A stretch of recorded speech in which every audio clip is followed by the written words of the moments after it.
আসসালামু আলাইকুম বন্ধুরা, কেমন আছেন সবাই? তো আজকে ডিম দিয়ে সজনে ডাঁটা দিয়ে আলুর ডাল রান্না হবে। তার জন্য আমি ডিম আর আলুগুলো ছুলে নিচ্ছি। আমি না সরি পিছিয়ে দিয়ে ছুলাচ্ছি, যে তুমি একটু ছুলে দাও, আমি একটু ভিডিও করি। তোকে বললাম যে এবার ছোলা তো শেষ হয়েছে, তো তুমি আমাকে আলুগুলো একটু ভেঙে দাও। তো সুন্দর করে ভেঙে দিচ্ছে, মাশাল্লাহ দিলে। তো ভাগা শেষ হয়ে গেলে আমি এটাকে পানি দিয়ে রেখে দিলাম। তো এই যে পাতিল একটা বসিয়ে দিয়ে দিলাম, পেঁয়াজ কুচি নাড়াচাড়া করে আমি একটু দিয়ে দিলাম তেজপাতা, দারচিনি।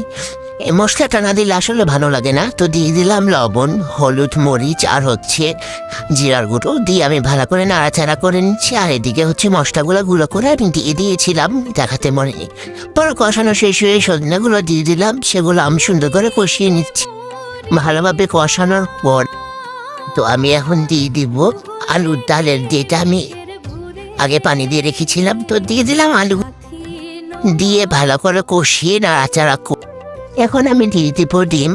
তো ডিমটা আমি সবগুলো দিয়েছি, আসলে আমার যেহেতু মানুষ বেশি, তো ডিমের পরিমাণটাও বেশি ছিল। তো ডিম দিয়ে ভালো করে কষিয়ে নিয়েছি আবারও। তো এই যে আলুর ডালটা রেডি হয়ে গেছে। তো আমি বারান্দায় নিয়ে গেলাম, কারণ এখানে আলুটা একটু বেশি আছে। তো এই যে হলো আমাদের আলুর ডাল। তো কারা কারা এভাবে খান সজনে ডাঁটা দিয়ে, তা অবশ্যই জানাবেন। ধন্যবাদ সবাইকে, আল্লাহ হাফেজ।